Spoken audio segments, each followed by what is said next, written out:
the African History Network, the African History Network, and our YouTube channel, Michael Imhotep, Imhotep.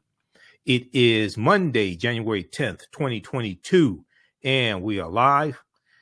All right, we had a very busy weekend, and we didn't broadcast this Sunday.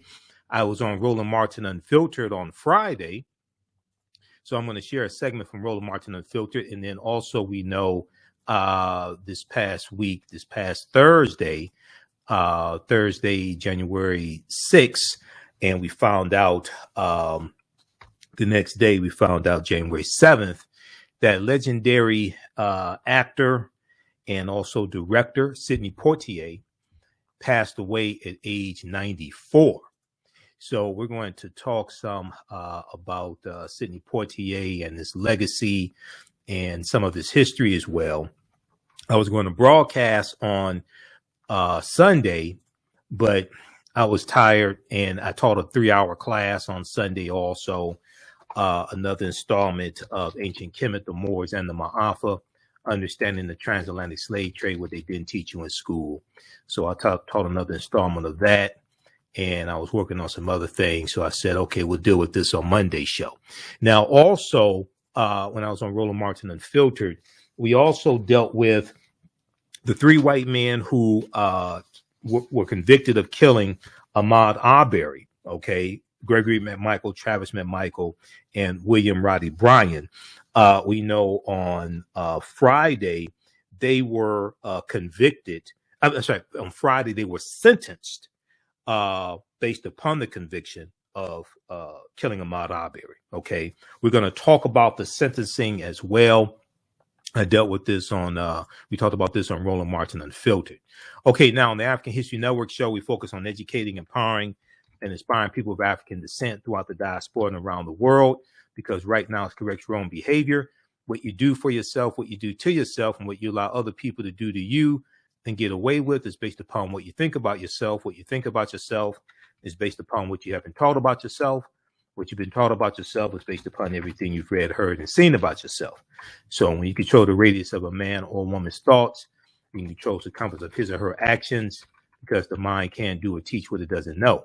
Now, we deal with a number of different topics here on the African History Network show. We deal with current events and history and politics, education, economic empowerment, entrepreneurship, relationships, love, sex, health issues, and much, much more. All right, so we're going to jump into this topic. Now, you can give us a call and share your memories that you have as well regarding Sidney Poitier. Calling numbers 313-778-7600 is the call-in number if you have a question or comment. 313-778-7600 is the call-in number if you have a question or comment. And we're also broadcasting on our Facebook fan page, The African History Network, The African History Network, and our YouTube channel, Michael Imhotep, Imhotep.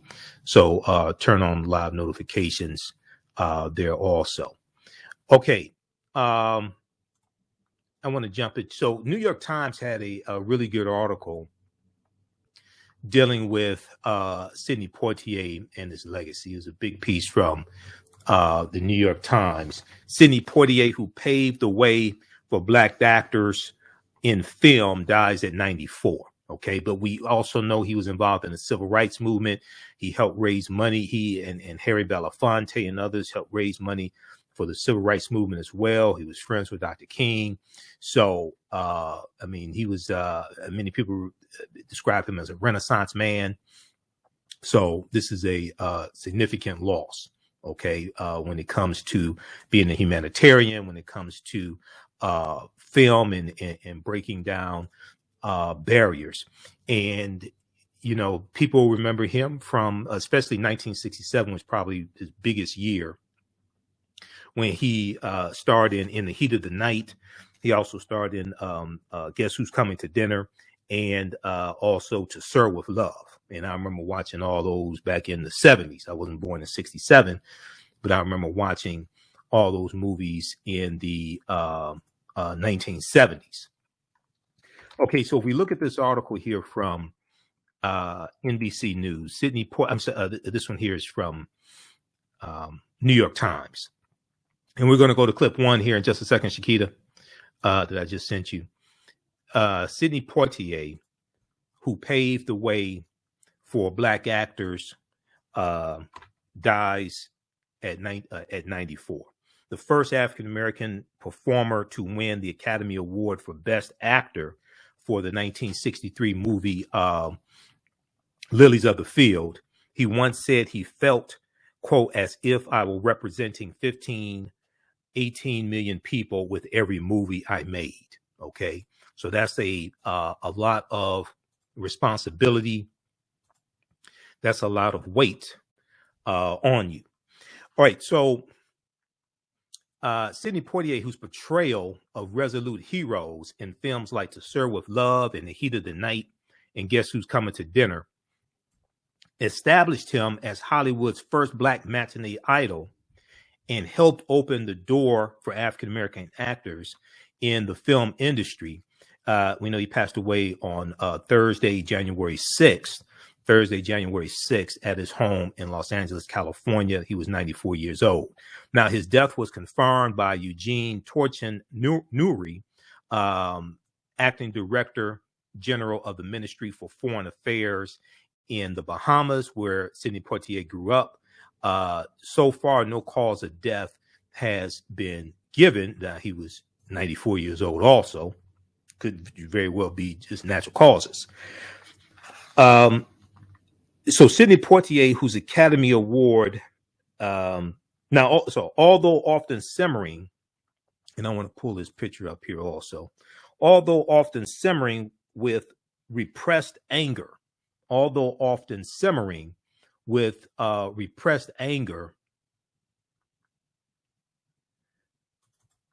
okay, let's go to this here. Although often simmering with repressed anger, characters responded to injustice with quiet determination. They met hatred with reason and forgiveness, sending a reassuring message to white audiences and exposing Sidney Poitier to attack as an Uncle Tom when the civil rights movement took a more militant turn in the late 1960s. So that was criticism that he got even for, the movie Guess Who's Coming to Dinner.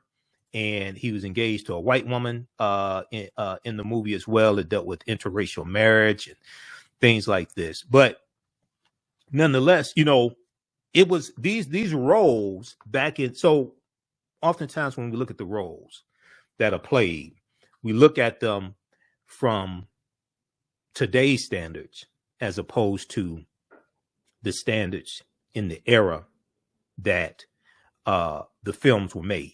Okay. And, I remember seeing the movie In the Heat of the Night from 1967.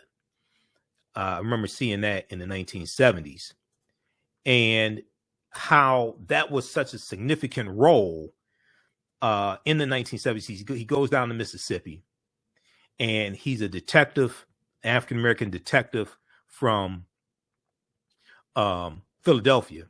Okay.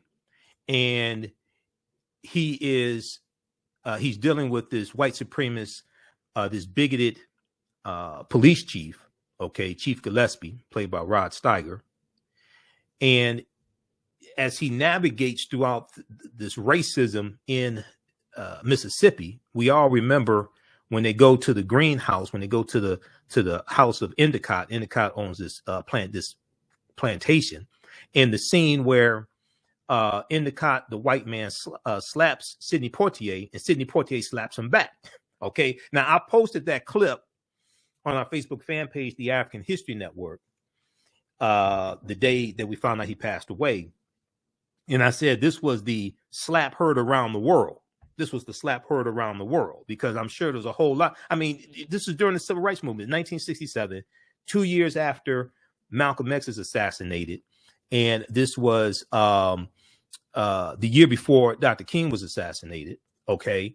And it's in Mississippi, Money, Mississippi, August 28th, 1955, that Emmett Till is killed. Okay. So that was a slap heard around the world. And I could just imagine in the movie theaters when Sidney Poitier slapped a white man back, I could just imagine African Americans just clapping probably for the next 10, 15 minutes, right?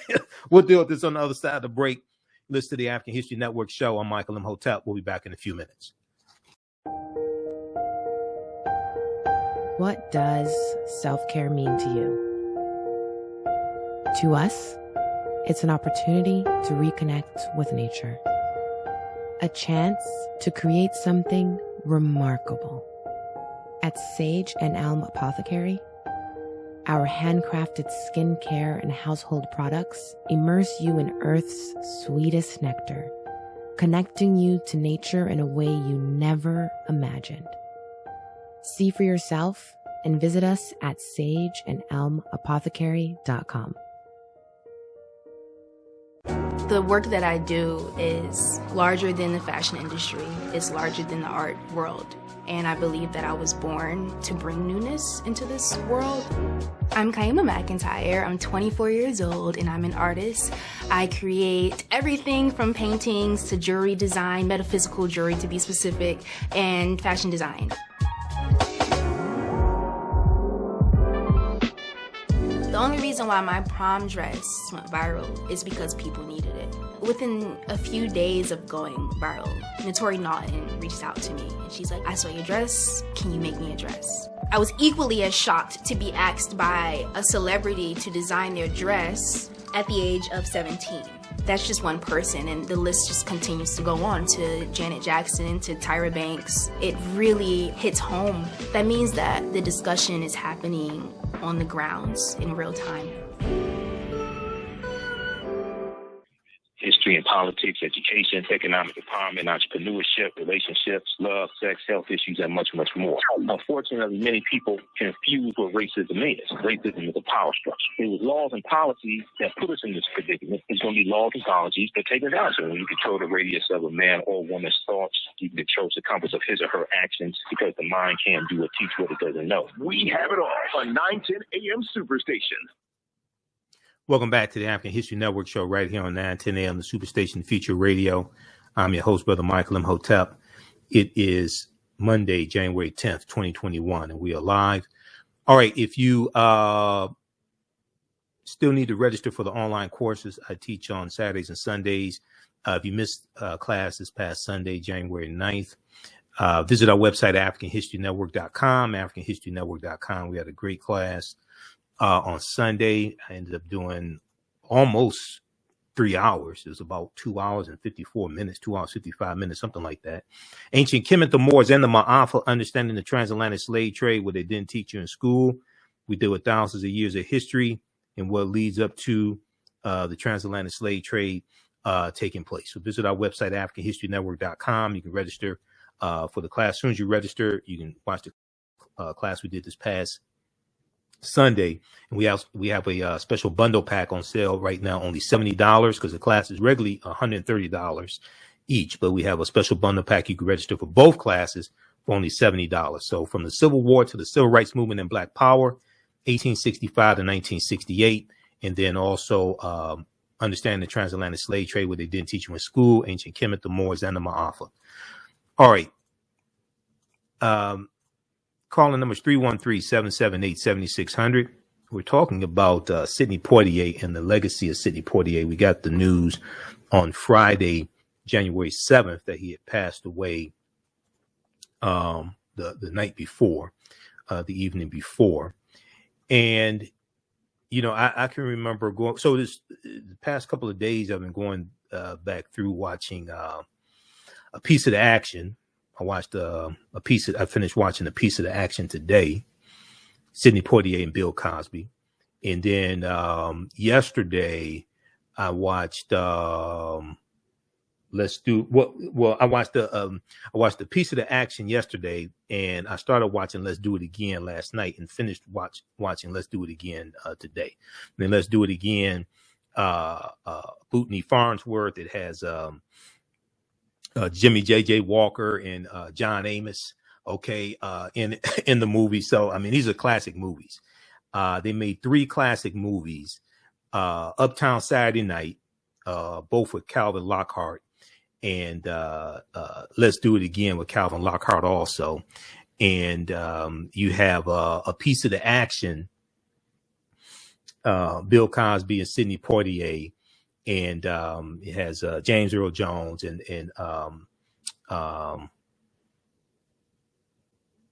James Earl Jones is in there as well. So these are classic movies. All right. So he passed away Thursday night in Los Angeles at his home. Denise Nicholas is in 2 of the movies. She's in A Piece of the Action and Uptown Saturday Night. Okay.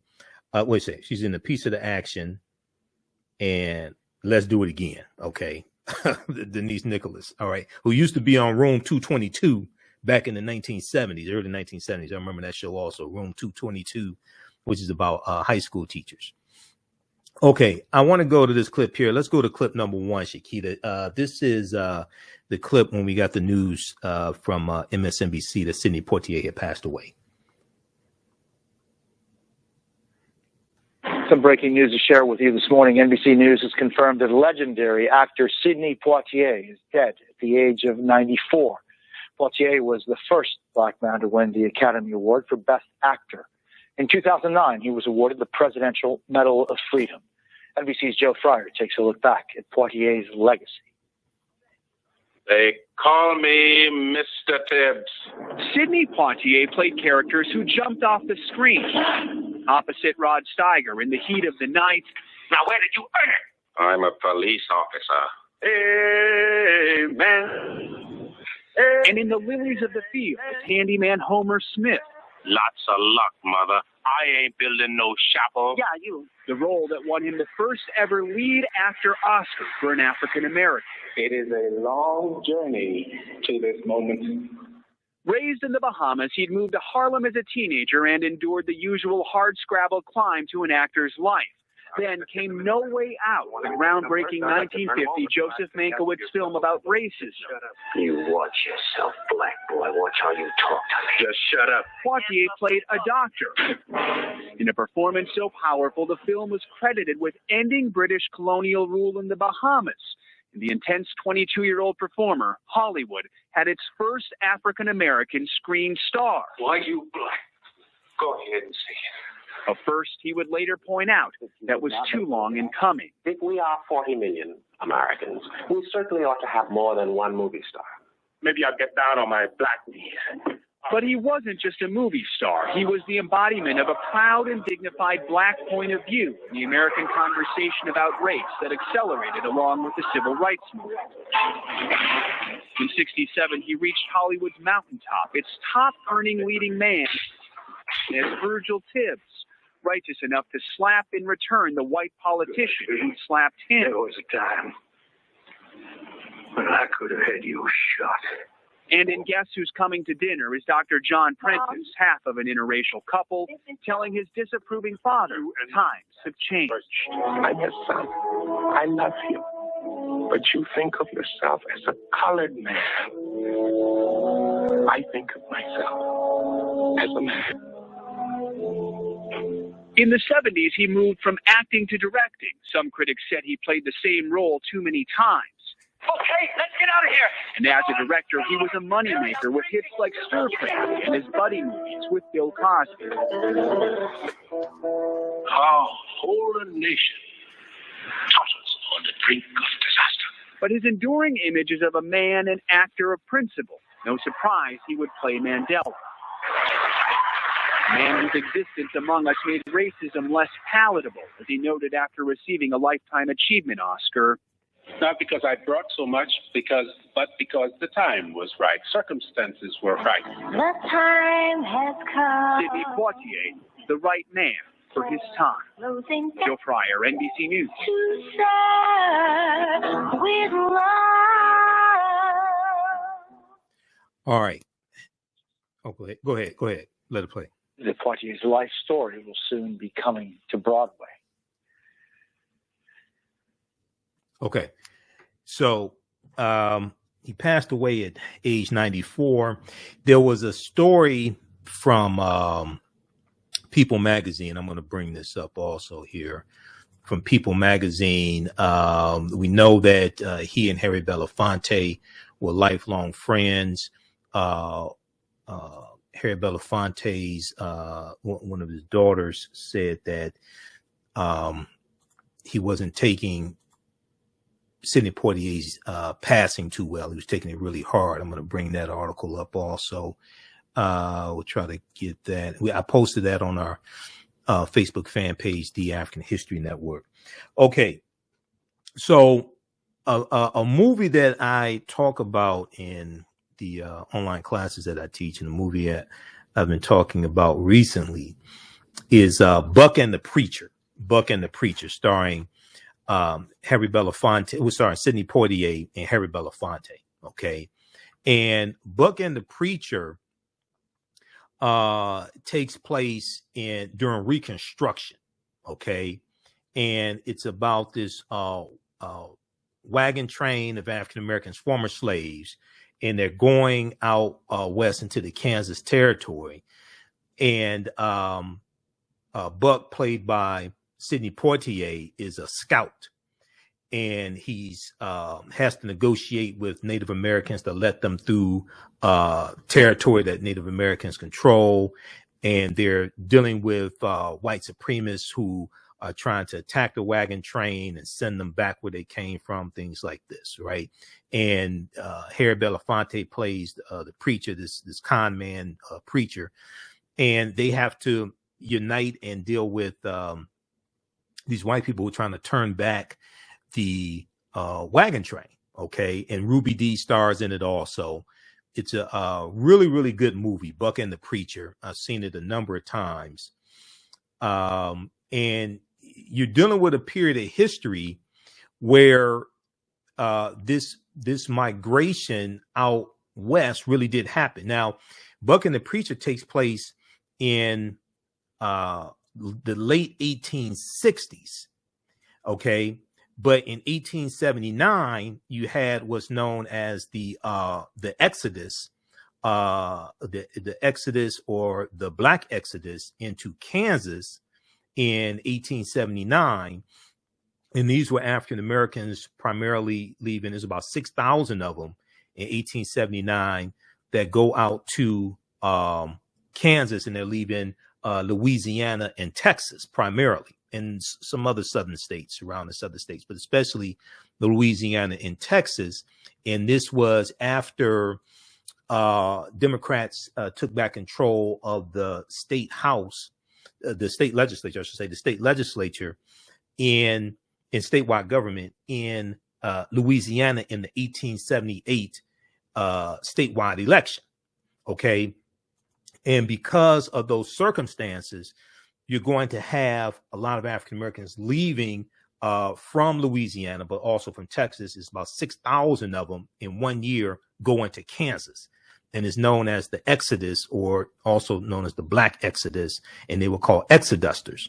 So it's very similar to what you see depicted in the movie Buck and the Preacher, but Buck and the Preacher is a few years before that. Okay. We're going to continue this on the other side of the break. So there was this article from people.com, and Harry Belafonte's daughter says Sidney Poitier's death is most difficult. Let me pull this up here. Harry Belafonte's daughter says Sidney Poitier's death is most difficult thing he's had to fathom. Sherry Belafonte is revealing how the Oscar winner's passing is affecting her dad after their decades-long friendship. Okay, so we'll talk about this on the other side of the break. Listen to the African History Network show. I'm Michael Imhotep. We'll be back in a few minutes. iRedify is a Black-owned digital platform that showcases Black and Brown cultures and people. The books on the platform are written by African American authors, Afro-Caribbean authors, African authors, and so much more. Kids 14 and under can read ebooks, listen to audiobooks, and complete learning activities. Kids can even write in the books digitally. Get unlimited access to everything on the platform for only $8.99 a month at iRedify.com. Sign up for your membership today. Mental health and well-being have long been a taboo subject in the so-called African American community. So I enlisted the help of mental health experts, thought leaders, and activists to help kill the ghost of Willie Lynch and heal from post-traumatic slave syndrome. We experience trauma a lot of times on a subconscious level. So sometimes something happens to us and we know that it's traumatizing, but we don't really recognize the extent of the trauma. 910, the Superstation, Detroit's only African-American talk radio. Welcome back to the African History Network show right here on 910 AM, the Superstation, Detroit Radio. I'm your host, Brother Michael Imhotep. It is Monday, January 10th, 2022, and we are live. Right before the break, we were talking about the passing of Sidney Poitier, and I was talking about the movie Buck and the Preacher. Okay, I've seen it a number of times, and I talk about this movie in my one of the classes that I teach, from the Civil War to the Civil Rights Movement and Black Power, 1865 to 1968, because even though Buck and the Preacher takes place in the late 1860s, it takes place after slavery ends in 1865. It's during Reconstruction, but it is it's very similar to the Exodus of 1879, where you have about 6,000 African Americans going out north. And it's also you'll see it referred to as the Exodus or the Black Exodus, and they're going out west, I should say, into Kansas. Okay, it's the Exodus of 1879. And I was going to bring up an article here dealing with this. But you're going to have about 6,000 African Americans during that year going to Kansas, and they're looking for a better way of life. These are most of them former slaves. There's a piece from National Park Services, nps.gov, National Park Services, and this deals with the Exodus of 1879. And in Buck and the Preacher, this is a wagon train of African Americans going out to Kansas. Exodusters, they were called exodusters. Okay. In 1879, an African American man from Louisiana wrote a letter to the governor of Kansas that read in part, "I am very anxious to reach your state, not just because of the great race now made for not just because of the great race now made for it, but because of the sacredness of her soil washed by the blood of humanitarians for the cause of Black freedom." And they go through and they talk about they deal with the post-Civil War era, but they deal with Black migration to Kansas prior to the Great Exodus. Then they talk about the Exodus of 1879. The Great Exodus of African Americans was largely influenced by the outcome of the 1878 elections in the state of Louisiana, in which, let me scroll back up here, state of Louisiana, in which the Democratic Party made major gains by winning several congressional seats and the governorship, So now this is 2 years after the Compromise of 1877 that has ended Reconstruction. All right. So in Buck and the Preacher, it's taking place during Reconstruction in the late 1860s. The actual Great Exodus or Black Exodus of 6,000 African Americans going out to Kansas took place after 2 years after Reconstruction ended. Freed Blacks, largely Republican supporters, were coerced, threatened, assaulted, and even murdered to keep them away from the ballot box. When the final tallies were in and the Democrats claimed almost total victory, many Black Louisianans knew that the time had come for them to abandon their state and join those already in Kansas. Okay, read the rest of this here. This deals with the Black Exodus of 1879. Exodusters, this is at nps.org, National Park Service. Okay, so there's so many movies that Sidney Poitier is known for. Three of my favorite are, well, four of them are In the Heat of the Night, which became a TV series. And also Let's Do It Again, Sidney Poitier and Bill Cosby. Those three movies. Now, they should have made, I think they should have made more movies. Those are some hilarious movies. Okay. And then in A Piece of the Action, no, and Let's Do It Again, you had George Foreman in the movie. In the day is George Foreman's birthday also. You had George Foreman in the movie. And also Jane Kennedy is in the beginning of the movie as well, right? So I like those two movies. Now, A Piece of the Action and Let's Do It Again, I probably like more than Uptown Saturday Night because Denise Nicholas is in A Piece of the Action and Let's Do It Again. Okay. All right, so let's go back to let me go back to this one here. This is a really good article from the New York Times. We're going to go to clip 2 here in just a second. Shakita from Roland Martin Unfiltered. So the Defiant Ones in 1958. So some of the movies that Sidney Poitier was in dealt with race, but it dealt with it from a perspective of the African-American character being more being maybe you would say it as being less militant as maybe some people wanted.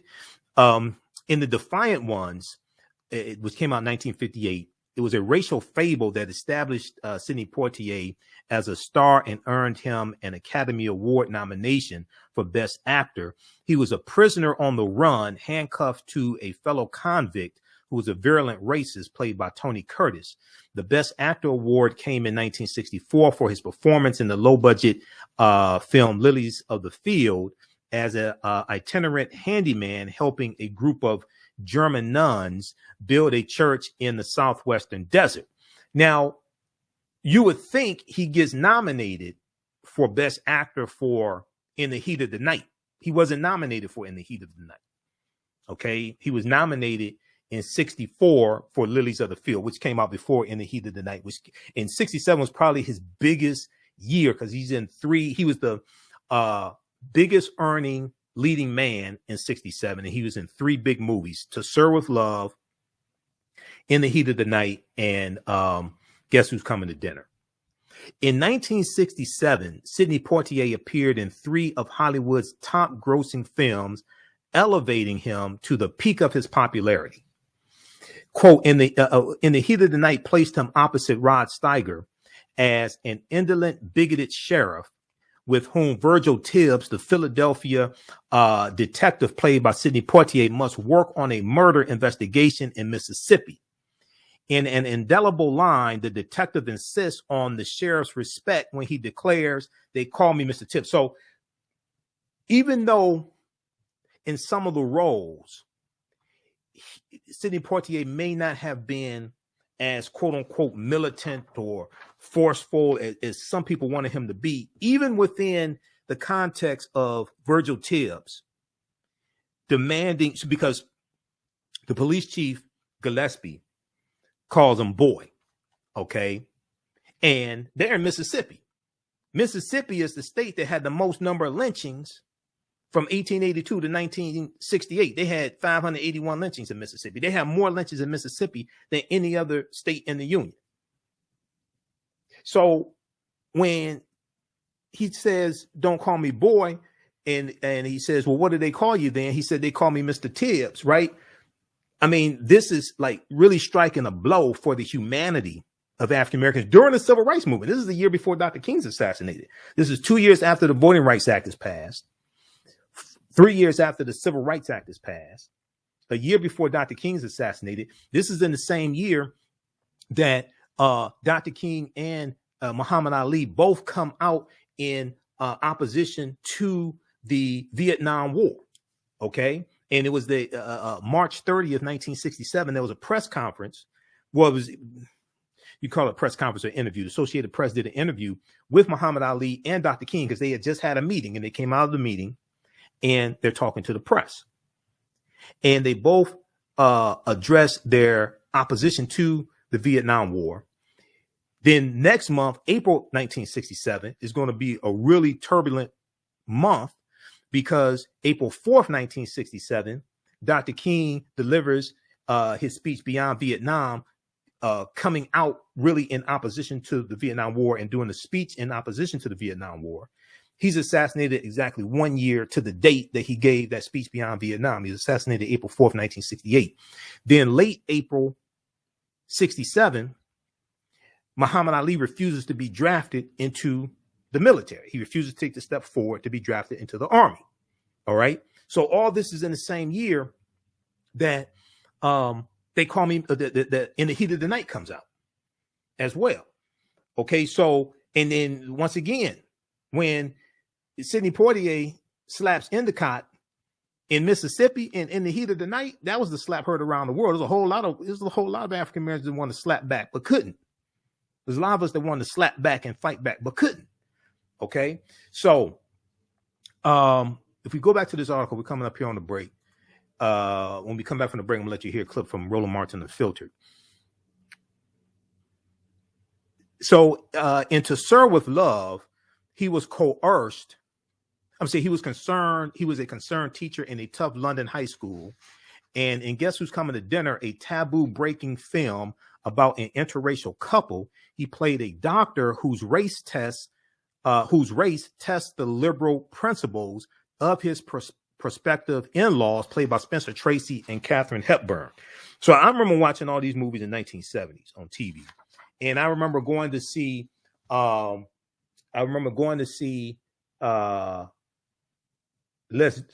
piece of the action.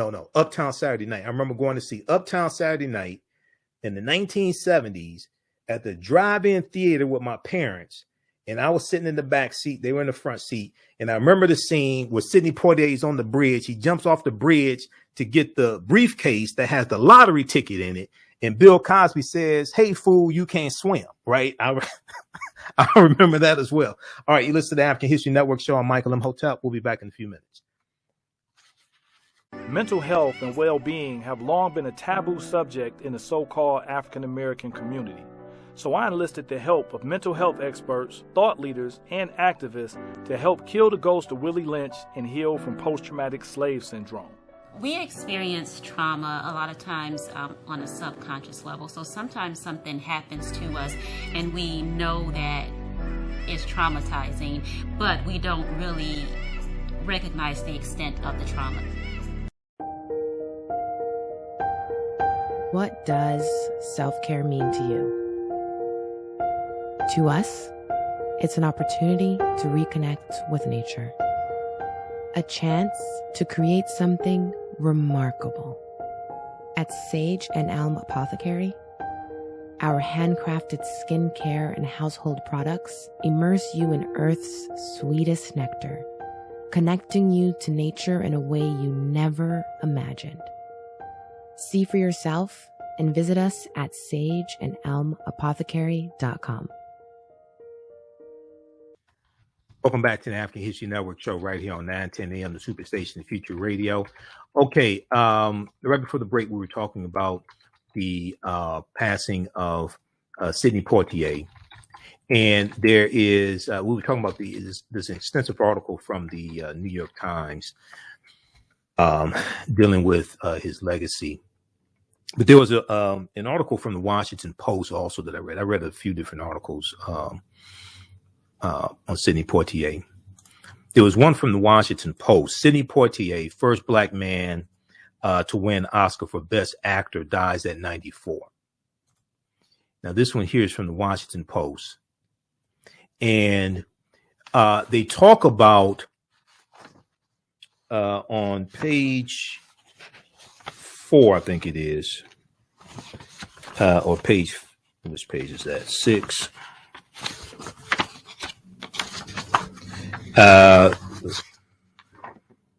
Page 2. They talk about the movie In the Heat of the Night and the scene where he slaps Endicott. Okay. And it was Sidney Poitier who changes this scene. He talks about this in his in his memoir, The Measure of a Man, that came out in the year 2000.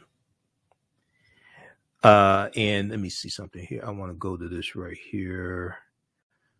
Okay, so the chief played, let's back up.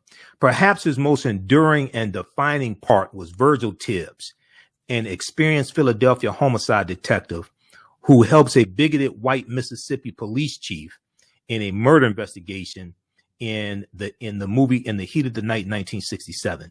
The film marked the first appearance of a black law enforcement hero in a mainstream Hollywood movie. This movie, 1967, once again, a lot of times we want to judge movies based upon today's standards as opposed to the standards back at the time, because this was groundbreaking back in 1967. Okay, this film marked the first appearance of a black law enforcement hero in a mainstream Hollywood movie, and he's a detective, and he's going down there to Mississippi dealing with he's a homicide detective, so he's dealing with techniques that they don't know down in Mississippi. He's really making them look stupid also, by the way. Now, the chief, played by Rod Steiger, Chief Gillespie, makes fun of the name Virgil and asks Virgil Tibbs what he is called in Mississippi. Sidney Poitier shoots back with a mixture of pride and barely contained rage. They Call Me Mr. Tibbs, which was the sequel movie to this one here, and it was called They Call Me Mr. Tibbs as well, but it wasn't as good as In the Heat of the Night. I saw that too. Now, in the movie's most startling sequence, the prominent owner of a cotton plantation slaps Virgil Tibbs for not knowing his place, and Virgil Tibbs slaps him back reflexively. Sidney Poitier wrote in his memoir, The Measure of a Man, in the year 2000, that it was his idea for Virgil Tibbs to return the slap. I call it the slap heard around the world. Sidney Poitier said, quote, "In the original script, I looked at him with great disdain and, wrapped in my strong ideas, walked out." That could have happened. So in the scene, originally in the script, Virgil Tibbs looks at Endicott. After Endicott slaps him, he looks at him with great disdain and walks out. Okay, that would, but no, this is 1967. Okay, no, so no, we're not gonna do that. So Sidney Poitier goes on and says that could have happened with another actor playing the part, but it couldn't happen with me. That could have happened with another actor playing the part, but it couldn't happen with me, end quote. Sidney Poitier insisted on a change to the script because of a searing experience as a teenager in Florida that Sidney Poitier had with police when police stopped him for walking in a white neighborhood. Sidney Poitier said, quote, "They really had their fun with me," he recalled in the book, The Measure of a Man. He said, "They put a pistol right to my forehead, and for 10 minutes, they just joked about whether to shoot me in the right eye or the left eye," end quote. As much as In the Heat of the Night secured his star luster, it was only one in a line of cinematic breakthroughs. In some of Sidney Poitier's finest films, he was a medical resident harassed by a racist Richard Widmark in No Way Out, 1950. Was a really young Sidney Poitier. He was an escape prisoner chained to a bigoted convict in Defiant Ones, opposite Tony Curtis. An ambitious chauffeur in A Raisin in the Sun, 1961. A play he also a part he also played in the 1959 Broadway play, and for which he received a Tony Award nomination. Okay, so read this one also from the Washington Post. Sidney Poitier, first black man to win Oscar for Best Actor, dies at 94. Okay, so I want to switch gears here quickly. We're going to go to clip 2, Shakita. I was on Roland Martin Unfiltered on Friday, January 7th. Roland did a big tribute to Sidney Poitier after we had a very short panel And he started, the show started late. The panel did not get a chance to talk about Sidney Poitier, so I did it here on my show. But what we did talk about, one of the things we did talk about was the sentencing of the 3 white men convicted of killing Ahmad Arbery. Okay, let's go to this clip, Shakita. Of course, they could have gotten the death penalty as well, but the judge chose to sentence them again to life in prison without parole. Brian, of course, doesn't have a possibility of parole because he showed far more remorse and actually cooperated to more than the other 2 individuals. Joining us right now is Matt Manning, civil rights attorney. We have Kelly Bethea, communication strategist, also Michael Imhotep, host of African History Network. Matt, the judge opened this up by taking a moment of silence of 1 minute to say that was a portion of the time Ahmad Arbery was running for his life. It was a total of 5 minutes. As I listened to him, and then he read back the comments of Gregory and Travis McMichael. As he was doing that, I'm sitting here going, this judge is not going to play with these guys here. He clearly gave them essentially almost max penalty. That's exactly right, Roland. And in the state of Georgia, a judge has a lot of latitude to determine whether someone's going to get parole or not get parole, on a homicide case. And I thought Judge Walmsley did a magnificent job of delineating a number of the comments. I mean, the fact that Mr. McMichael likened Mr. Arbery to a rat and talked about him being trapped like an animal underscores precisely what these men thought. They dehumanized them, and I think the judge was spot on, not only in his sentencing, but in delineating all of those quotes, because frankly, there are going to be people who say that he bent to the pressure and his sentence is representative of liberals and all these other people who are angry about this. But the reality is this was a callous murder. And they said as much in their statements to the police, and he went through each one of those methodically. So I thought he did a wonderful job with that, and I thought that this sentence was definitely reflective of the evidence. So I'm very, very pleased with the outcome. Michael? Yeah, Roland, I watched it live today, and when Judge Walmsley started out with 1 minute of silence to show how long 1 minute was, and Ahmad Arbery ran for his life for 5 minutes, I knew he was going to lower the boom on him. So, I think the sentencing was correct. I also thought that William Roddy Bryant would get a little lesser of a sentence. So he got life in prison with the possibility of parole, where the other 2 got life in prison without the possibility of parole. So, this is, I think this is a good sentencing, and we continue to fight this battle. Okay, pause right there, Shakita. Okay. Those watching on Facebook and YouTube, keep watching for a few more minutes. I'm going to let you hear what happened in court dealing with the sentencing as well. If you like this type of information, you can support the African History Network, $, the AHN Show through Cash App, $, the AHN Show through Cash App, also through PayPal, paypal.me/the AHN Show. And we have the information at our website, AfricanHistoryNetwork.com. We're 6 days a week. This helps us keep doing the research, stay on the air, keep broadcasting, pay some of the bills, etc. You can register for my online courses at our website, AfricanHistoryNetwork.com. If you want me to do a presentation for your group or organization, email me at ahnshow@AfricanHistoryNetwork.com, ahnshow@AfricanHistoryNetwork.com. And special happy Founders Day to the brothers of Phi Beta Sigma Fraternity Incorporated. My fraternity, our Founders Day was yesterday, January 9th. Right now, it's correct wrong behavior. It's not over till we win. Wakanda forever. We'll talk to you tomorrow. Peace. All right, stand by. Okay, I want to go to let's go to this clip here. This is what happened in court. Rest of their days behind bars. A young man with dreams. The father and son guilty of the 2020 murder of Ahmaud Arbery will spend the rest of their days behind bars. A young man with dreams was gunned down in this community. Judge Timothy Walmsley calling it accountability. For Greg and son Travis McMichael, a sentence of life without parole. And for neighbor William Bryant, a life sentence with the possibility of parole. The decision after hours of testimony, Ahmaud Arbery's parents describing broken hearts that will never heal. Son, I love you as much today as I did today that you were born.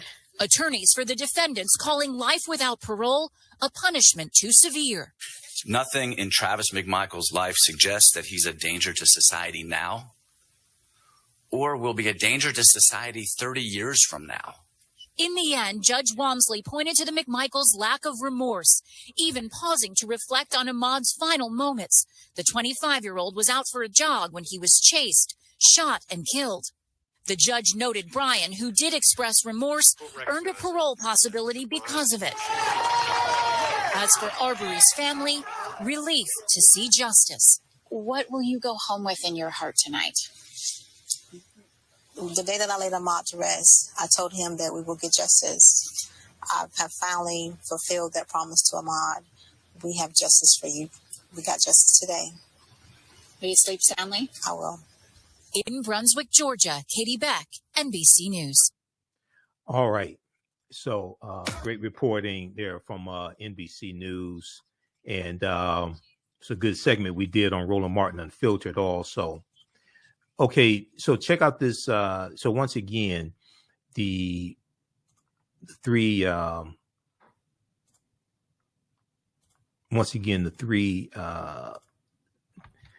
who were convicted. They were convicted on. So Travis McMichael was convicted on all 9 counts. Greg McMichael was convicted on I think it was 8 out of 9 counts, and William Roddy Bryan was convicted. He was convicted on 6 out of 9 counts. So they were sentenced to, and if we look at the article here from NBC News, 3 men convicted of murdering Ahmaud Arbery sentenced to life in prison. Okay, the 3 white men were found guilty of felony murder in November 2021 in the fatal shooting of Ahmaud Arbery. So the McMichaels got life in prison without the possibility of parole, and William Roddy Bryan got life in prison with the possibility of parole. William Bryan must serve at least 30 years in prison before he is eligible for parole. All right. All 3 men were convicted. Okay, they were convicted. They said that their attorney said they're going to appeal the conviction. Before announcing the sentence, the judge asked the courtroom to sit in silence for 1 minute to illustrate a fraction of the time Ahmaud Arbery was running in terror from the men before he was killed.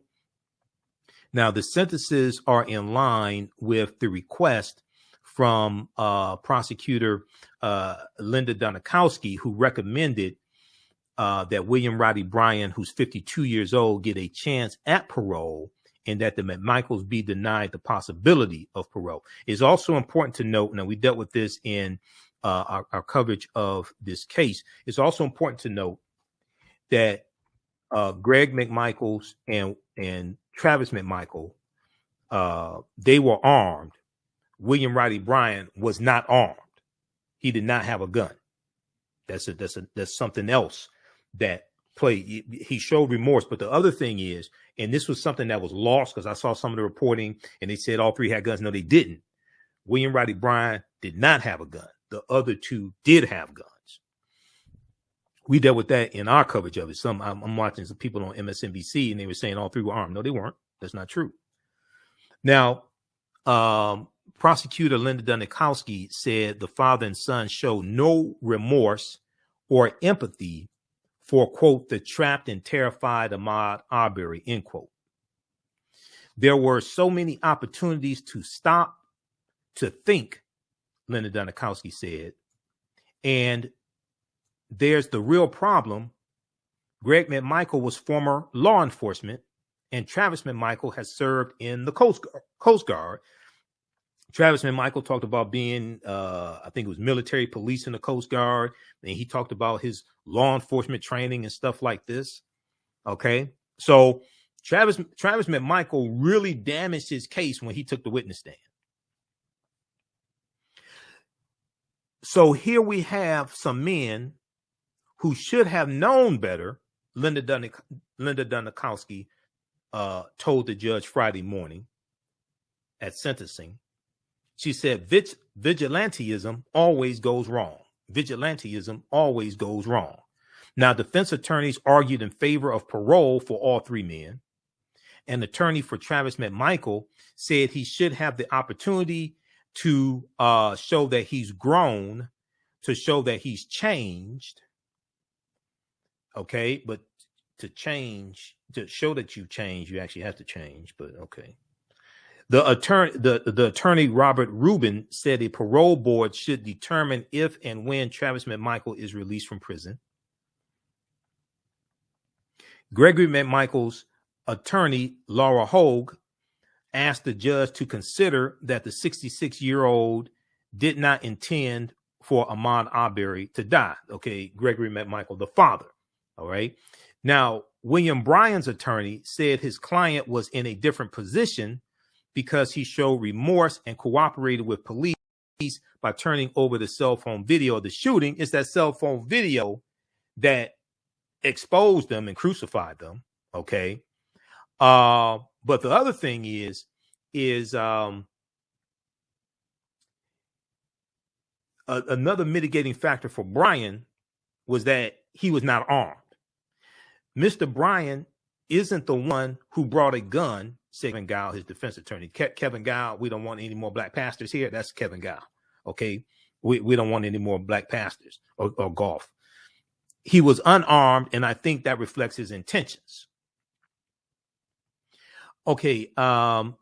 So read the rest of this article here. 3 men convicted of murdering Ahmaud Arbery sentenced to life in prison. I want to go back to the other part of this segment here from Roland Martin and Filter. We were short on time there on 9:10 a.m. Superstation WFDF. So just bear with me for a minute here while I cue this clip up. Let me back it up. Okay. We'll go to Kelly Bethia and then we'll come back to me. Or nationally, internationally, as opposed to the horrific details of the last 5 minutes of his life.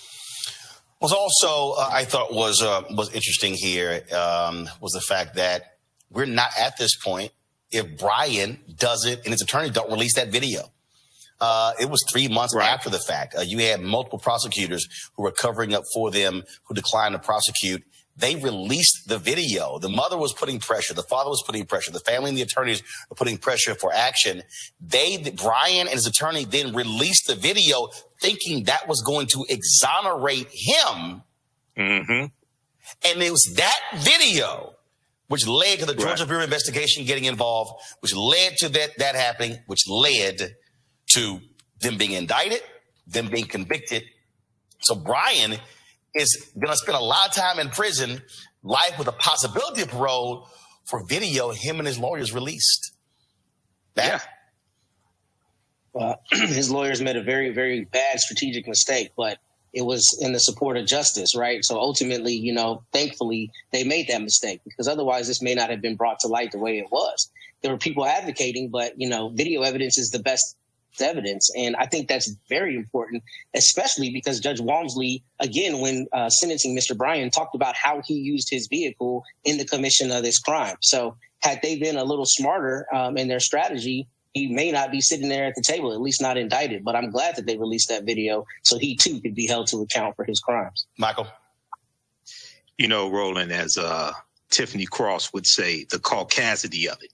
You actually think this video of Ahmaud Arbery being hunted down and executed, you think this is going to absolve you?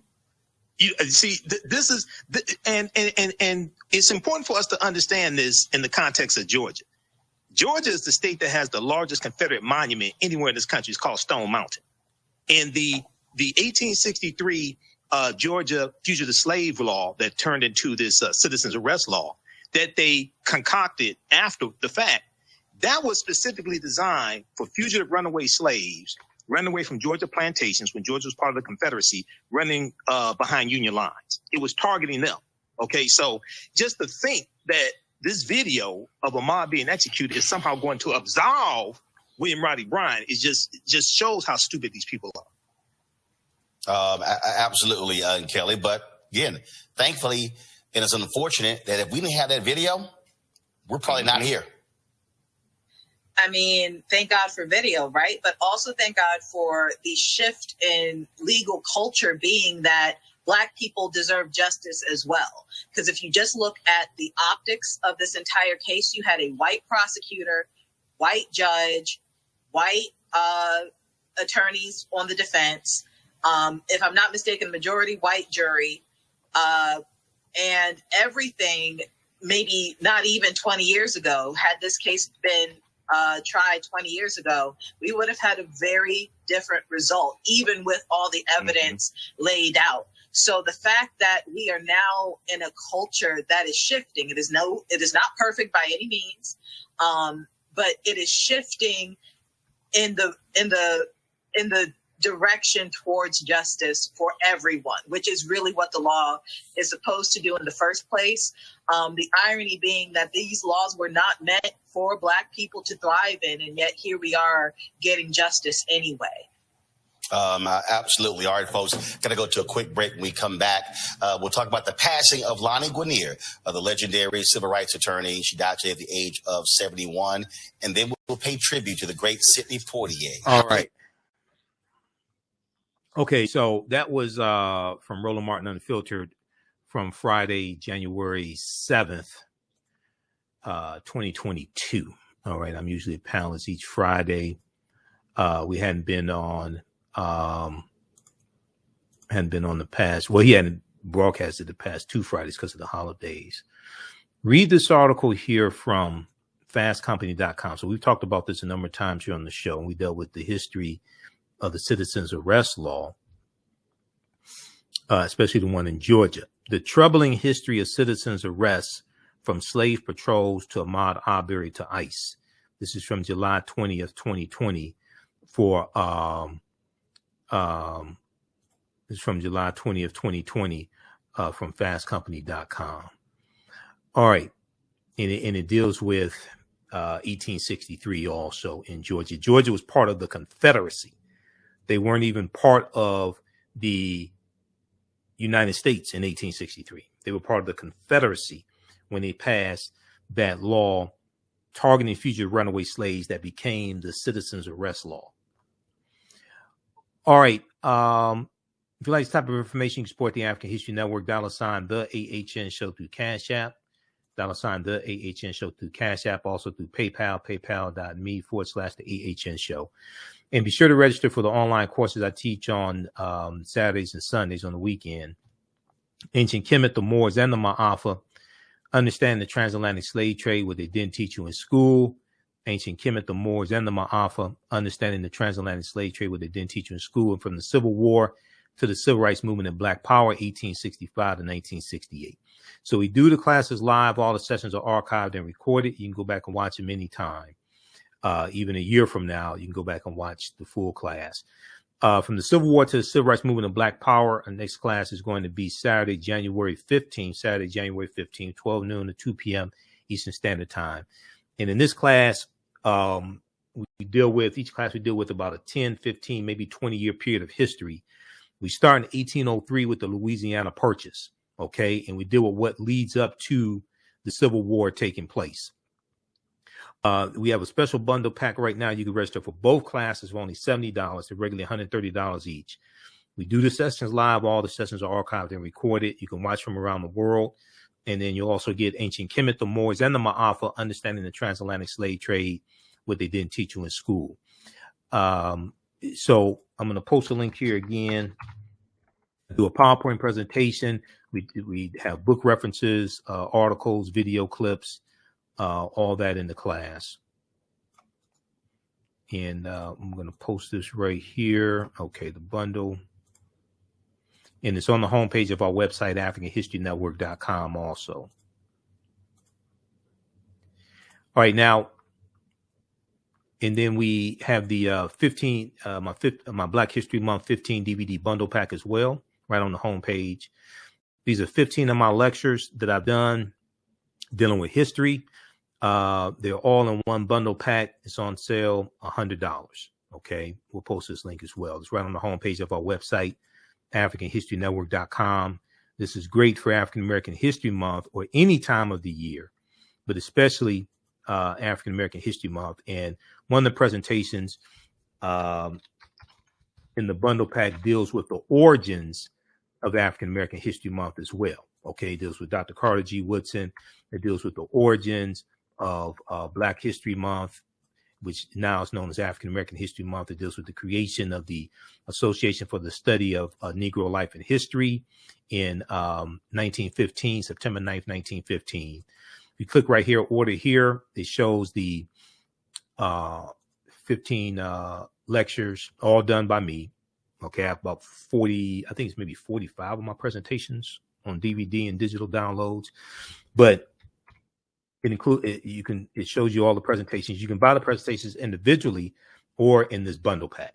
So you get the almost 3-hour lecture I did dealing with the film Black Panther, and I show how the film Black Panther relates to African history, African culture, African language, African spiritual systems. Black Panther is a deep movie on multiple levels. I did about 3 months of research to be able to do the lectures that I do on the film Black Panther. Okay, I did some deep research on the film and the comic book. Okay, so you get this one right here. You also get, let me back up here. This is a 3-hour presentation, and most of these are PowerPoint presentations I'm doing. So the visual, video clips, tons of references for you to research this information as well. This deals with the history of African American History Month, and I also deal with dispelling myths about our history as well. Breaking the Chains, why we celebrate African American History Month, exposing the myths. Okay, breaking the chains, why we celebrate African American History Month, exposing the myths. Contrary to popular belief, white people did not give us Black History Month. That was something we created. Okay, out of self-determination, the second principle of the Nguzo Saba Kujichagulia, self-determination, seventh principle in Kwanzaa, second principle in Kwanzaa of the 7 principles. We created that. And I still hear people today say white people gave us Black History Month and we got the shortest month of the year and all this stuff. Well, number one, the reason why it's in February is because the birth dates of Abraham Lincoln and Frederick Douglass are in February. February 12th for Abraham Lincoln, and the assumed birth date of Frederick Douglass is February 14th, because Douglass didn't know his date of birth, and he didn't know exactly which year he was born. He said it was either 1817 or 1818. So there were already celebrations that African Americans had back at that time in that second week in February surrounding those birth dates.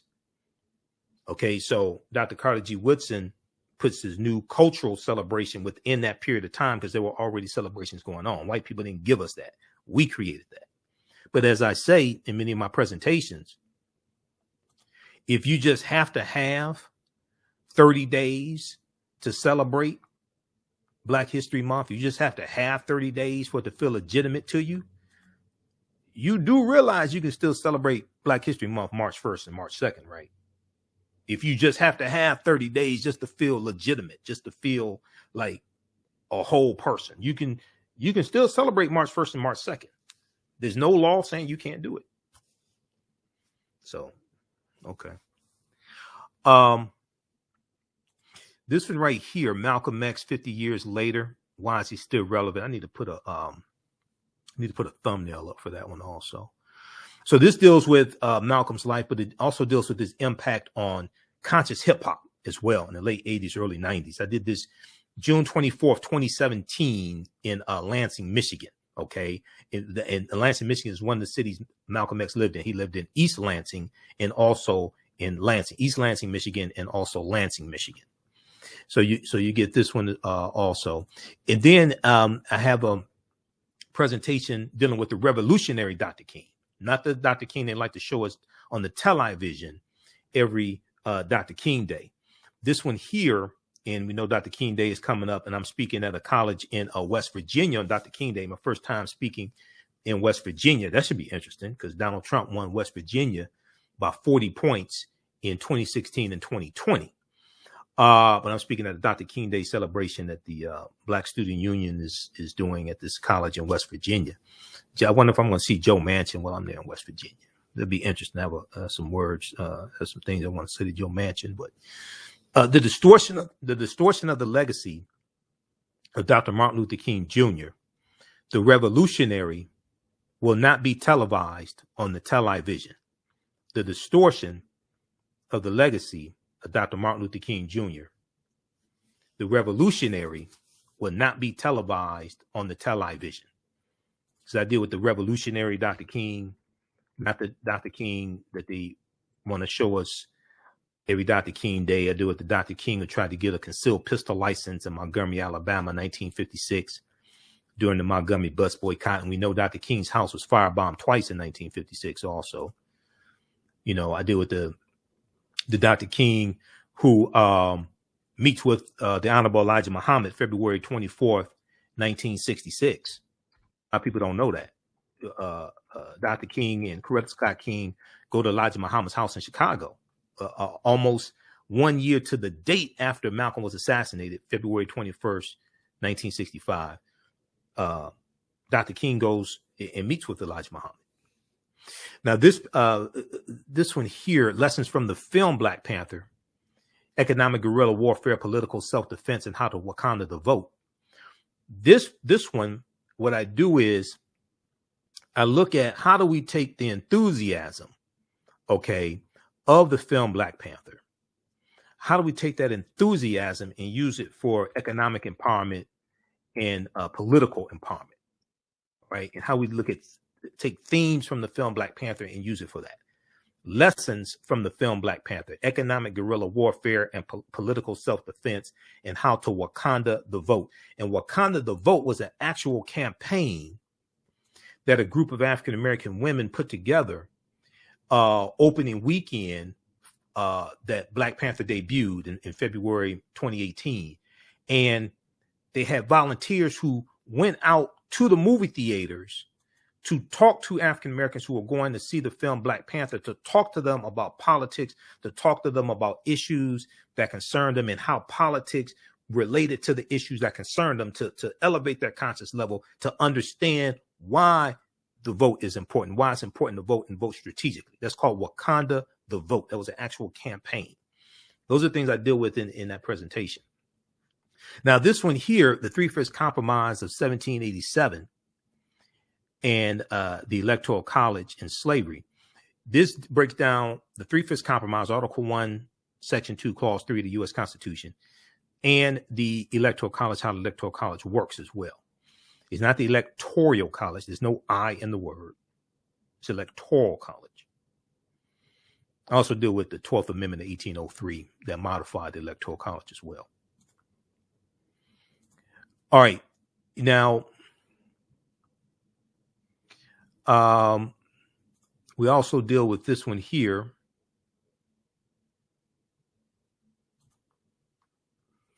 This presentation, 13 Forms of Wealth. This deals with entrepreneurship and economic empowerment. 13 Forms of Wealth. Keys to entrepreneurship, economic empowerment. Okay, because I taught entrepreneurship for 7 years. So you get this one, and we deal with some famous African-American entrepreneurs, and we deal with 13 key traits that successful African-American entrepreneurs need to have. This one here, the racist history of the white national anthem and the Pledge of Allegiance. I deal with the history of the Pledge of Allegiance and the national anthem, and deal with Francis Scott Key, who wrote the what was known as the defense of Fort McHenry, okay, September 1814, during the War of 1812. And then it's going to become known as the Star Spangled Banner and becomes adopted as the national anthem.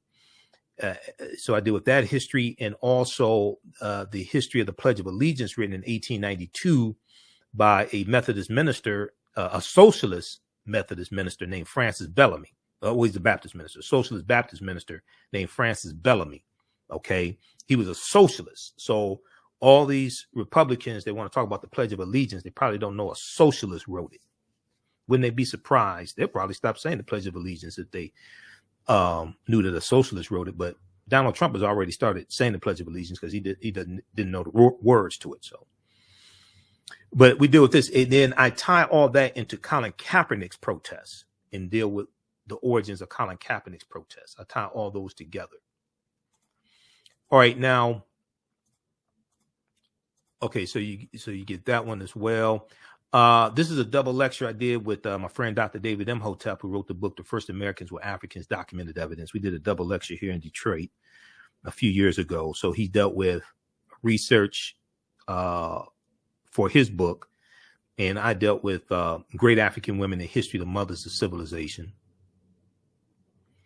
This is a 4-hour presentation right here, Redistributing the Pain, How African Americans Fought Back with Economic Boycotts. And Redistributing the Pain comes from Dr. King's last speech, April 3rd, 1968, where he talked about redistributing the pain to those inflicting pain upon us. He talked about economic withdrawal strategies. He said we have to always anchor our external direct action with the power of economic withdrawal. So in this presentation, what I do is we look at some actual historical examples of us using different types of economic withdrawal strategies to fight back against white supremacy. And I still can't figure out, like I was watching Insay Ufa today from the New Georgia Project on MSNBC, and I was watching from Black Voters Matter. Well, I actually saw both of them, Latasha Brown and Cliff Albright. Cliff Albright was on Roland Martin Unfiltered. Latasha Brown was on MSNBC. I think she was on with Joanne Reed. And out of the three of them, love them all, but none of them talked about putting economic pressure on corporations who in July of 2021 signed on to a letter supporting the passing of the John Lewis Voting Rights Act. NBCnews.com had this article. We talked about this, as well as the one that came out from New York Times a few days ago that dealt with how 717 corporations have donated $18 million to 143 of the 147 traitors Republicans who voted not to certify the 2020 presidential elections. That was a big article from the New York Times. We talked about it on my January 6th show, commemorating when we dealt with the insurrection, the 1-year anniversary of the insurrection. Okay, we talked about that on the January 6th show. So if you missed the January 6th show, I'll go back and watch that because we got deep into all of this. This one right here. This is from the New York Times, January 6, 2022.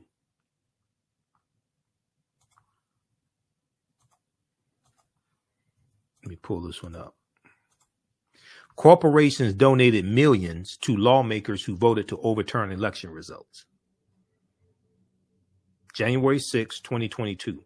1 year after the Capitol riot, many businesses resumed corporate donations to lawmakers who voted against certifying the 2020 election. So wait a second. So you got these white corporations that are continuing to finance these domestic terrorist sympathizers and continuing to finance Republicans who voted to nullify the African-American vote and not certify the 2020 election results. Now, all the activists, I love them. I love them. I don't understand why they're not talking about this. I understand it. We should be putting economic pressure on these people. April 3rd, because I hear people keep talking about Dr. King, but Dr. King said we have to always anchor our external direct action with the power of economic withdrawal. An article dealing with this a few years ago. Why did Dr. King tell us to redistribute the pain, understanding the power of economic withdrawal? You can read it at AfricanHistoryNetwork.com. Just click on read articles by Michael Imhotep. So I don't understand why they're not talking about this. If I know this with my meager resources, I don't understand why they're not pushing this. A report published this week by Citizens for Responsibility and Ethics in Washington, a nonprofit watchdog group, showed how corporate money, let's increase the size of this because I don't want people to say, "Oh, I couldn't see it. You know, my eyes are bad," or something. No, I want everybody to see this. Okay. Other organizations, this is what we should be focused on, because I hear people saying, "Okay, we want this. We want the Voting Rights Act passed," and blah blah blah. But oftentimes we don't understand how to leverage our economics to enforce our political agenda. We have to leverage our economics to enforce our political agenda. And one of the things I really don't understand is how you have people who say, okay, so if Democrats don't do this, we ain't going to vote. Which to me is dumb as hell. That means you really didn't want it in the first damn place. Because first and foremost, the obstructionists are Republicans. First and foremost, the obstructionists are Republicans. And you can go to Congress.gov and all these bills that people say that they want, the John Lewis Voting Rights Act, George Floyd Justice Policing Act, whatever it is, reparations, it tells you who voted for the bill and who voted against the bill. Overwhelmingly, the only people that vote for the bill are Democrats. Overwhelmingly, the only people that vote for these bills are Democrats. So what I don't understand is how the hell you going to let the obstructionists take back control of the House and the Senate who keep voting against your own interests? I don't even understand stuff like that. Almost cussed. I don't even understand stuff like that. It makes no sense whatsoever. The only people, the John Lewis Voting Rights Act passed the House of Representatives in August of 2021 by a vote of 219 to 211. All the Republicans in the House voted against the bill. You gonna let those people take back control of the House who keep voting against your own interests? The George Floyd Justice and Policing Act passed the House of Representatives March 3rd, 2021 by a vote of 220 to 212. The only people that voted for the bill were Democrats. And the one Republican that voted for the bill put out a tweet and said he made a mistake and accidentally voted for the bill. He was going to change his vote. No Republicans voted for the bill. You're going to let those people take back control of the House? You must not want it in the first place. You can't want it, and you're going to let these people, these traitors, these domestic terrorists who voted against certifying the vote to undermine the African-American vote, you're going to let those people take back control of the House? Obviously, you didn't want the shit in the first place.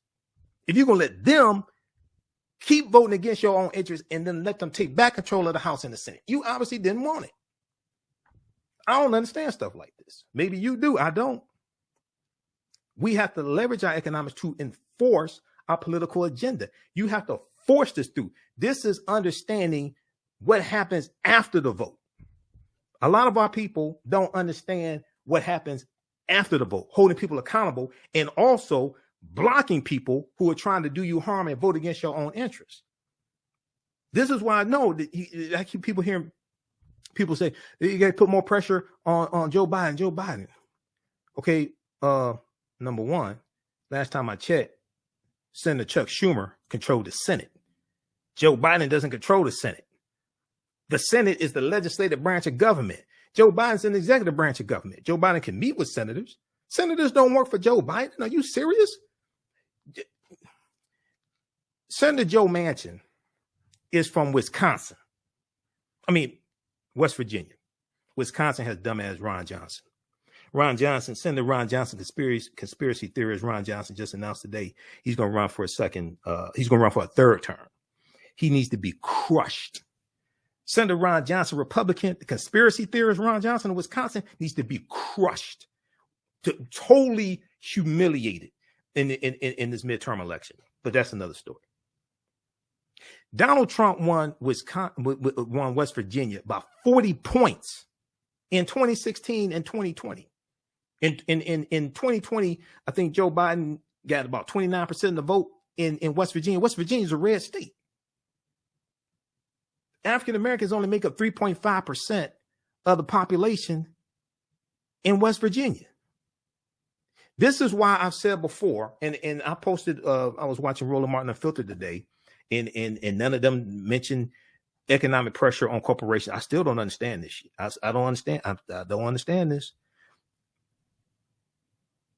I've said before, as much as I love John Lewis was one of my frat brothers. Never met him. Saw him at a distance when I was at the CBC Weekend, broadcasting for the Empowerment Radio Network back in 2016. As much as I love John Lewis, I've said this before. You've heard me say this before. I posted this on Roland Martin Unfiltered today when it aired at 6 o'clock on Facebook. You go back, if you watch the broadcast that originally aired at 6 o'clock, you see my post there. I said it was a tactical mistake to name the Voting Rights Act after John Lewis. Now, I know he wrote the majority of the bill, but you got to get that bill passed through the Senate.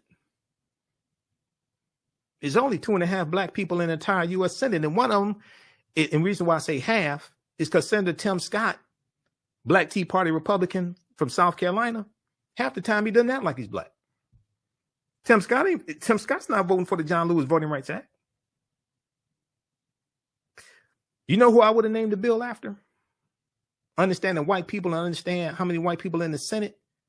There's only 2.5 black people in the Senate. Senate is not the House of Representatives. Okay? The overwhelming majority of the members of the Congressional Black Caucus are in the House of Representatives because a House district is 710,000 people. Whereas as a senator, you have to run statewide and you represent millions of people in the state. Okay? The structure of the Senate is different than the House of Representatives. I would have named the bill after Susan B. Anthony. Why? Well, she was a racist. She ain't like black people. Well, hell, I don't like her either. We're trying to get a damn bill passed. What do you want? This ain't a popularity contest. We need to get the bill passed. I would have named the bill after Susan B. Anthony or some other white suffrage activist. She's the one that comes to mind right now. She's the most prominent one that I could think of. Why? Because when you name the bill after Susan B. Anthony, you put the 19th Amendment to the U.S. Constitution front and center. People keep making this a black issue. I'm saying, damn, you must want to lose or delay winning. Because if they name the bill after Susan B. Anthony, as opposed to naming it after John Lewis, now you put white women's voting rights and you put women's voting rights, but especially white women's voting rights front and center and show that white women's voting rights are in jeopardy. You put the 19th Amendment to the U.S. Constitution in 1920 front and center, as opposed to focusing on the 15th Amendment to the U.S. Constitution. Because you have to broaden who this deals with and who is in jeopardy of losing ground. It's not just African Americans. It's white women, it's white college students, it's Latinos, things like this. When you put John Lewis's name on the bill, and I love John Lewis. John Lewis wrote the majority of the bill. I understand that. But Joe Manchin wrote a lot of the Freedom to Vote Act. They ain't naming after Joe Manchin. I'm like, you got to understand white people and understand you got to get this bill passed. African Americans only make up a small percentage of Arizona where Christian cinema is. Now, Christian cinema, if you named it after Susan B. Anthony, as opposed to trying to make this a black issue, but focus on actually getting the bill passed. Now, Christian cinema, you go tell those white women you're not going to stand up for their voting rights. That ain't going to happen. Now, Joe Manchin, you go tell white women in West Virginia that you're not going to stand up and protect their voting rights. See, as long as it's put into a black category, you can push it off to the side. I'm like, damn, yo, I don't understand this. We have to understand long-range planning and understand strategy in actually getting the bill passed in the House, in the Senate, and getting it signed into law. I would have named the bill after Susan B. Anthony. But that's just how I think. I'm thinking we have to understand to the finish line. This is a sprint. This is a marathon, not a sprint. This is a marathon, not a sprint. This is why I'm listening to people and they keep talking about black this, black that. I'm like, damn, you must not want this stuff to pass. Go to Senate.gov and look at the people in the U.S. Senate. There's only 2 black people in the Senate that vote for this stuff. Senator Cory Booker and Senator Raphael Warnock. Senator Tim Scott of South Carolina Republic, he don't vote for this stuff that we advocate for. I'm like, okay, well, that's what you want to do. Okay.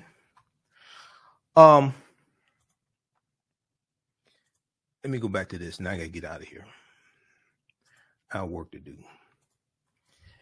So, but once again, go to congress.gov. And it's like, I watch MSNBC and I'm looking at these people up here getting paid. I don't get paid to do none of this stuff, most of it. Sometimes a few speaking engagements I get a couple $100 to get paid for that. And I'm listening to them and I'm like, why aren't they saying this? I don't understand this. It's just like I was watching today. I watched the Misha Cross. Well, I know what Misha, we're panelists. Sometimes we're rolling them out in their filter. I watched the Misha on the Black News Channel. I'm watching all this coverage of the speech Biden is going to give tomorrow in Georgia. Now, one person mentioned the virtual meeting that Joe Biden and Vice President Kamala Harris had with key Democratic senators who are against changing the filibuster. That was before they went on recess. Coming out of that meeting, Senator Maggie Hassan of New Hampshire, who's a Democrat who was against changing the filibuster, came out of that meeting and said we have to change the filibuster. And she went on she went on Rachel Maddow's show, and it's at MSNBC.com. Just search for Senator Maggie Hassan, and she told Rachel, said we got to change the filibuster. That was on a Thursday. That Wednesday, there was a meeting. We talked about it here on this show. The civil rights organizations had with key Democratic senators that Senator Gary Peters of Michigan, one of my senators, that Senator Gary Peters organized. Senator John Hickenlooper of Colorado was in that meeting. And these were Democratic senators who were against changing the filibuster. And I can understand part of it because nobody wants to say, I keep watching this stuff and nobody's saying this. Democrats use the filibuster or the threat of the filibuster a number of times during the Trump administration to block harmful bills from Republicans. I don't understand why nobody's saying this. Am I the only one that reads the Washington Post? I don't understand this.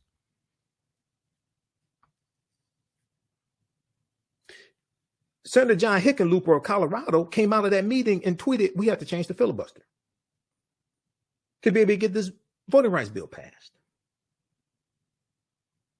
These are, because it's not two Democratic senators who are against changing the filibuster. It's like 8 or 9 of them.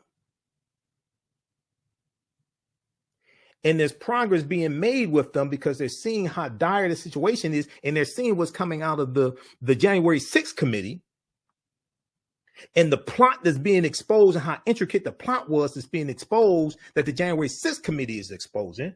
And they're like, oh, hell no. They said, we got to change this. I hear people say, well, they changed the filibuster. I was watching Roland Martin Unfiltered today. Roland Martin Unfiltered and Joe Madison, the Black Eagle, is on. He's on the 64th day of a fast. Hunger strike. Drawing attention to voting rights, things like this. And they said, well, they passed a bill to raise the debt limit. They did a carve out to the filibuster to get the debt limit passed. But nobody's saying that 14 Republicans voted along with it. That's why they did it. It wasn't Democrats alone that did that. No, what happened was, we talked about this here on this show. 14 Republicans voted along with the Democrats to allow to do a carve out to the filibuster, to allow the Democrats to raise the debt limit, because Republicans in the midterm elections then want to turn around and blame Democrats for raising the debt limit. That's why they did it. I'm listening to people I guess they're supposed to know what they're talking about because they're on TV, and they're not saying this. It's like, how the hell do I know this? 14 GOP senators, CNN.com, 14 GOP senators broke a filibuster to advance debt limit fast track process. It wasn't Democrats alone that voted on this. It was 14 Republicans that voted the week before the debt limit was raised. Why did they do it? They did it so they could then blame Democrats in the midterm elections for raising the filibuster. Now, this article is from December 9th, 2021. The Senate voted on Thursday to advance a bill to create a fast track process allowing Democrats to raise the federal debt limit. a crucial next step as lawmakers race the clock to avert a catastrophic debt default. All right. So the vote tally. So to get there, the plan's supporters needed to break a GOP filibuster, which required 64 votes to succeed. The vote tally was 64 to 36, meaning 14 Senate Republicans crossed the aisle to vote with Democrats, who control only 50 seats in the chamber. Because as I keep explaining to people, a 50-50 slim majority in the Senate is not the same thing as a 60-40 majority in the Senate. Most of these bills, it takes 60 votes to get passed. Democrats don't have that. And you're dealing with outright obstructionist Republicans. These are the 14 Senate Republicans who crossed the aisle to vote to advance the debt limit track process. Now, check this out. They voted. You have 14 Republicans who voted to advance the debt limit, to break the filibuster. 14 Republicans voted to break the filibuster, but none of the Republicans voted to actually raise the debt limit. Game recognizes game. The Republicans did this so they could then blame Democrats in the 2022 midterm election for raising the debt limit. Because when the actual vote came to actually raise the debt limit, it was only Democrats that voted to raise the debt limit. John Thune of South Dakota. Mitch McConnell was one of the 14 Republicans that voted. Mitch McConnell is shrewd. So when I hear people saying, oh, well, they broke the filibuster to raise the debt limit. No, you ain't saying why they did it. You're not saying why Republicans did it. Shelley Moore Capito is the other senator from West Virginia. She's a Republican. Shelley Moore Capito, a lot of people don't even know who the hell Shelley Moore Capito is. She's the other senator from West Virginia. She's a Republican. West Virginia is a very red state. It's a poor ass state also. It's a poor ass state also, which explains a lot too.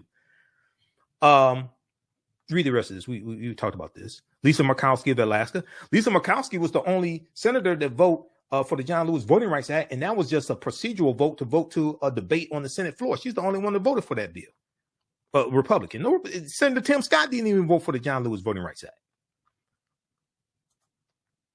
This is what I don't understand. So you're going to let these obstructionist Republicans stop you from what you say that you want? I don't even understand that. You must not want it.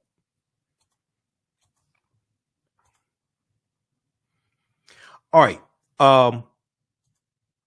At our website, AfricanHistoryNetwork.com, we're talking about this DVD bundle pack. Redistribute the pain, how African Americans fought back with economic boycotts. It's a 4-hour presentation. We go through and document historical examples of using economic withdrawal strategies to fight back against white supremacy and racism. This one here, this is part of the 15 DVD bundle pack that's on sale, $100, Black History Month bundle pack. These are all lectures I've done.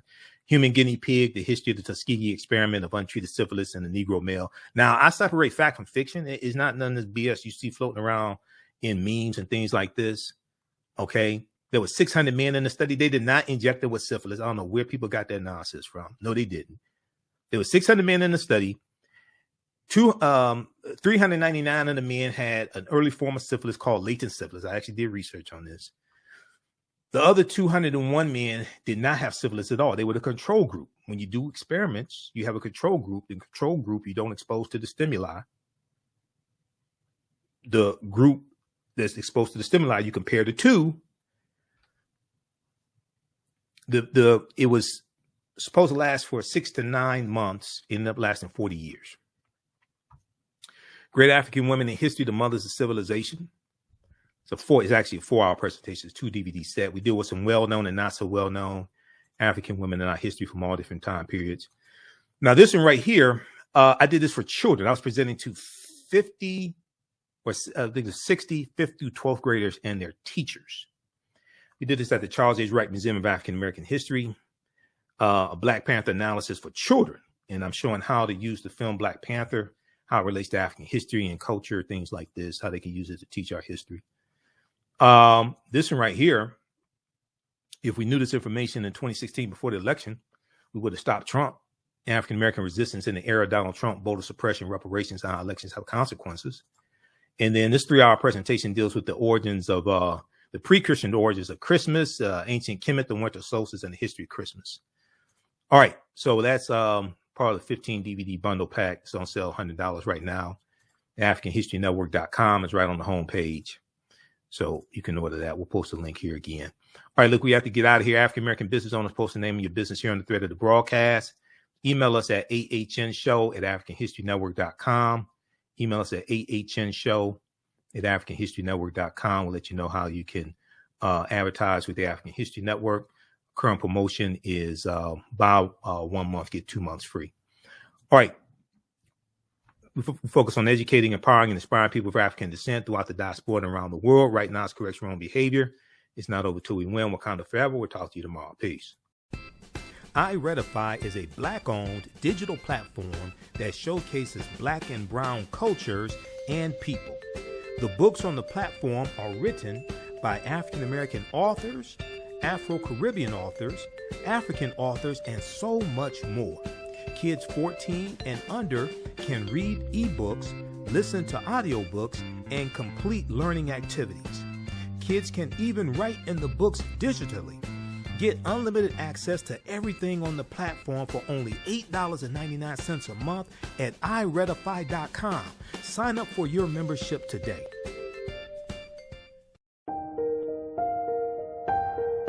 What does self-care mean to you? To us, it's an opportunity to reconnect with nature. A chance to create something remarkable. At Sage and Elm Apothecary, our handcrafted skincare and household products immerse you in Earth's sweetest nectar, connecting you to nature in a way you never imagined. See for yourself and visit us at sageandelmapothecary.com.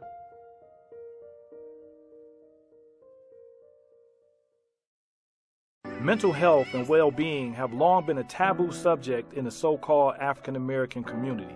So I enlisted the help of mental health experts, thought leaders, and activists to help kill the ghost of Willie Lynch and heal from post-traumatic slave syndrome.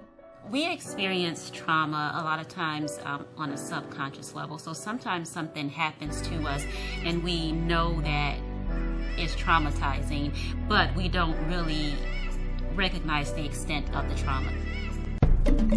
Come and travel with me to a time long ago and place far away. You will experience high adventure and excitement. You are fighting alongside an ancient army in fierce battle. Feel the exhilaration of struggle and final conquest. My name is Menenkere, and I am both a prince and a priest in one of the most advanced civilizations humans have ever produced. I want you to ride with me in my chariot as I slay the barbarians who have come to invade my land. I invite you to sit at the conference table with the great Pharaoh Taharka and his ministers as they plan intrigue and use subterfuge to outmaneuver and defeat the enemy. Come back with me to the land of your ancestors, to the beautiful land of Kemet. So open the pages of this book and begin the adventure. Find out what happens in the book Menenkere Battles the Assyrians in the Nile Valley from author Makari Jones. Get your copy today at Amazon.com.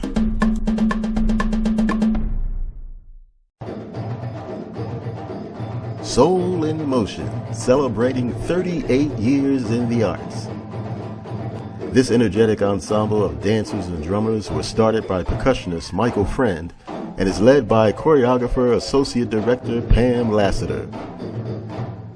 Based in the Washington, D.C. area, Soul in Motion is now accepting bookings for Black History Month, Juneteenth, and summer festivals in 2022. Soul in Motion is also available for more intimate events like naming ceremonies and weddings. To find out more or to book your date, call 240-452-1349 or send an email to info@soulinmotion.org. Be sure to check us out on Facebook, Instagram, and YouTube. Soul in Motion, celebrating our history, our culture, our future. Soul in Motion. Theater, African dance, and drumming since 1984.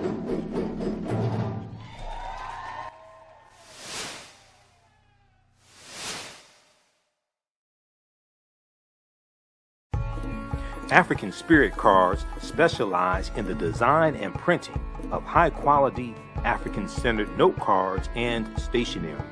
African Spirit Cards breeds and rejoices in the African and African American experiences. They honor our African heritage in all that they do for you by proudly displaying the great motifs and ornamentations of the African world diaspora. They use African images, African proverbs, and many African languages to fully immerse their clients in the wisdom and history of and the connection to Africa. They understand the importance of having images around us that reflect who we are. These images also illustrate where we came from and what we desire to be. They are here to serve you. Follow them on Instagram at African Spirit Cards, that's African with a K. They have a wide selection. Check out their holiday selection at Etsy.com/shop/African Spirit Cards. That's Etsy, ETSY. You can give them a call at 313-995-3579, 313-995-3579. You can email them at janeldesigns@AfricanSpiritCards.com. That's JANAL designs@AfricanSpiritCards.com, and place your order today. Black on Purpose Television Network.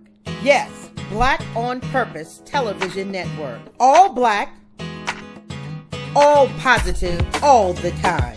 The largest black-owned streaming television network in the world, bringing our people together worldwide. Controlling our messages, our stories, our way.